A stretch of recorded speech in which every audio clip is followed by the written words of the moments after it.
Hey there, it's Tank Girl, and this here is the US version of the Nokia E7, the communicator with a slide-out tilting keyboard.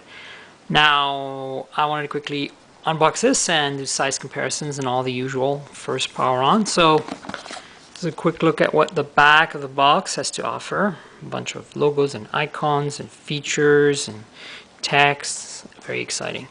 And then, if you open the box, you get to see a silver E7. And there it is, the Nokia E7 with its slide/tilt keyboard and the 8 megapixel fixed focus full focus EDOF camera in the back, which is a little disappointing. I mean, it's a good camera, but it doesn't have autofocus, so everything's in focus from 60 centimeter onward, but you can't do close-ups. Alright, so let me give you a quick walk around here. First, on the bottom here, you have the Symbian menu key. It's silver. The gigantic 4-inch OLED display. There's a screen protector on it right now.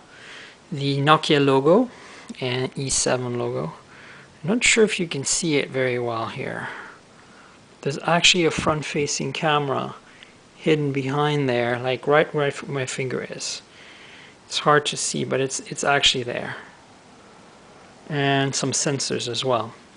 That's it for the front. Now on the back, there is the aforementioned 8 megapixel autofocus camera with a dual LED flash and a beautiful little machined, this is a machined aluminum unibody design just like the N8.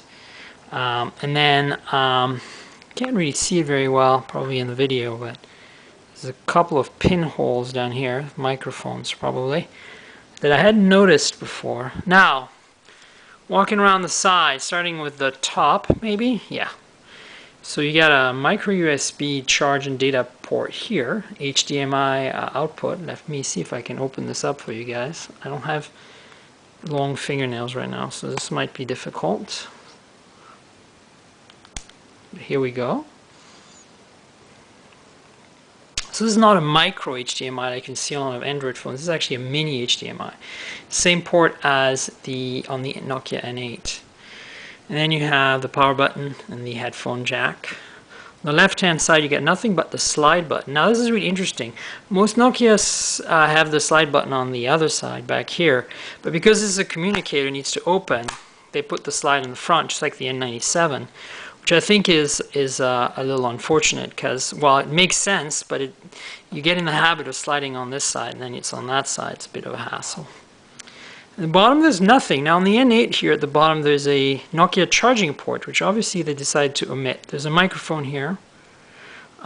Single to 10 camera button, since this camera doesn't have autofocus. This is interesting. This is a slider, goes up and down for the zoom and volume. And then there's a SIM tray here. See if I can remove it without nails. You stick your SIM in here. In fact, I'll do that right now. Put a SIM in here. I got a SIM here from T-Mobile, so I can use that. And see if I can. I think it goes in one way. There we go. So that's how that works. It's an interesting design.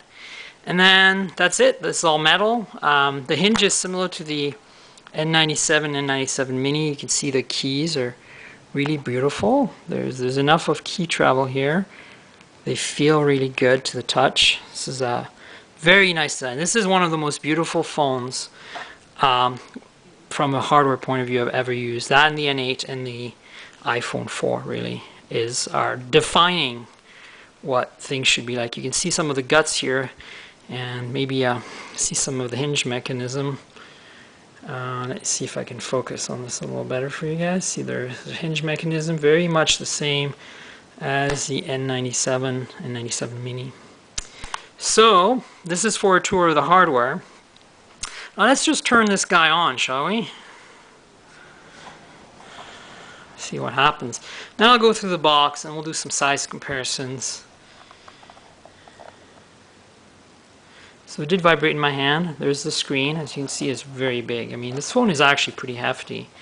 Not in weight, but in size. It's not very thick, but it's a Nokia logo. And we're waiting here for the Nokia animation. See if I can show you this front-facing camera that was almost impossible to show you earlier.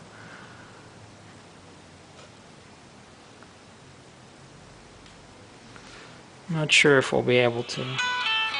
Here's the animation with the jingle, the usual Nokia jingle. So, you know, hello, thanks for choosing Nokia. It wants to hook us up to Ovi, which is the app and content store. So it wants me to know if I want to register, etc., opt in. I'm just going to say no to this. And then I'm going to do it with activate my Nokia account later. And here we got an email, sorry, a voicemail reminder, probably because this is a brand new SIM, brand new line. So I'm going to just go, it says stay in contact with people you know by transferring your contacts from another phone. I'm not going to do this right now, but it's nice that it gives you the option. And here is the home screen. As you can see, we're on T-Mobile right now. It doesn't show that we're on 3.5G, which it will show in a second. So the front screen has a bunch of widgets, and let's see, new voice messages. So this is not reacting right now, probably because it's still booting. There we go. So the widgets are still loading, as you can see, still booting. But bottom line is, here you go, you've got your endless supply of widgets going back to the beginning. And of course, if you slide the keyboard open, it goes in landscape mode, which makes perfect sense. I'm not sure if it does also do the accelerometer, so there you go. And we're now, I don't know if you can see it, 3.5G, which means HSPA in Nokia's universe. So there you go, the boot sequence. Hide that serial number, probably a good idea. Ooh, pretty. I guess I just changed screens. There we go, that's why. So now, there's a little dirty secret here, is that I've had a Nokia E7 European version in black for quite a while now. And so here it is. And as you can see, it's pretty much the same phone, just in black. So let's elaborate on this in a minute. I just want to quickly see what's in the rest of the box. So there's a little partition here. You get USB cable. Standard Nokia micro USB data charge cable right there. Then you have, this is a headset of some kind, comes with extra earbuds. And of course, it's one of the more little fancier headsets. It's got talk key and I believe volume on it, perhaps. Oh, actually just looks like a simple headset, no volume, just the talk and hang up key here. Focus, there we go. Now of course the earbuds are in-ear type, and also wanting to fall off my hands. And then you have a 4-prong mini jack. Now this is standard issue Nokia, but it's not compatible with a lot of other phones. Even though it's the same connector, it's different electrical signaling. Now here is a Nokia micro USB charger, American prongs. So micro USB at the other end here, as you can see. And now there's a few other things in here.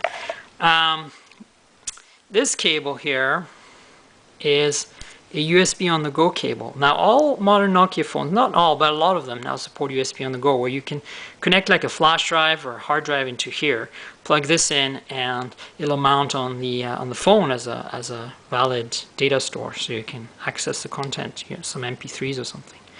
And then this is the HDMI adapter, so it goes from a mini HDMI at one end to a normal regular HDMI at the other end. And then there's a few manuals in here. This is OV Services Guide, a Get Handset Protection. These are sold unlocked in the US and they cost quite a bit of money, so you probably want to insure them. And then the connecting people, getting started, Nokia manual. And then in here, there is a warranty and reference stuff. Now, size comparison. So, again, this is E7 in black and E7 in silver. Now, this doesn't display the time because that's the setting you can enable. Since it's OLED display, it draws very little power, and by drawing a very, very faint outline of a clock and also displaying notifications, it doesn't drain a lot of power, so you have to turn that on. But there they are, Euro and American. Now, they're both pentaband 3G, so these are essentially the same hardware with some differences in preloaded software, I believe. And then if you open the keyboards, there you have it. Very similar, obviously identical, really. Just black versus silver. Thickness is the same, and yeah. Now, I have a Nokia N8 here. This is a Nokia N8 with the awesome 12 megapixel insane xenon flash camera. It's a little smaller and a bit, maybe about the same thickness, hard to tell. This is what it looks like in the front. Now, this is what I was saying about the slider. The unlock slider's on the side here, not the other side. So that's a little confusing. This is also an OLED display, but it's a smaller display, and it's not quite the same OLED technology. So, there you have it. That's the N8. And now we have here the C7. This is a T-Mobile version for the US. Again, the slider's on this side. This is the Astound for T-Mobile. C7, same display as the N8, OLED and smaller. You can see this is a much thinner phone, but it has the exact same camera. Let me see here. Same 8 megapixel EDOF fixed focus camera on both. Dual LED on both as well. And then I'm in the dialer, of course, because I'm pressing buttons. Ironically, I'm in the dialer in both of them, so I'm going to lock these up. In the back, looks like this.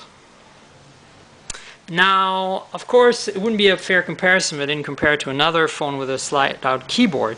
So I have here an HTC Arrive, which is a Windows Phone 7 phone for a Sprint. And so just, you can see the size difference is 3.6-inch screen, the back, what it looks like, and the thickness.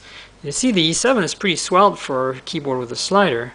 And if I open them up, you can compare the keyboards here. This is a very nice keyboard on the Arrive, by the way, as well. So you can see some of the differences there. It's a little harder to close the Arrive than the E7. Now, what else when I would compare it to?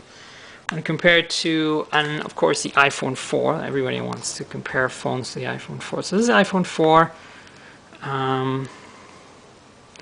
Unlock it so you have a feel for what it looks like, and put it back in the main screen here.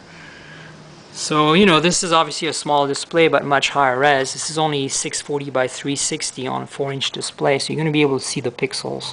Whereas on the iPhone, that's almost impossible. But, you know, viewing angles are pretty similar. And then thickness, again, the iPhone 4 is about the same thickness as the Astound, aka C7, so very thin. And then here's the back, what it looks like. And then one last comparison before I wrap it up is with the Nexus S.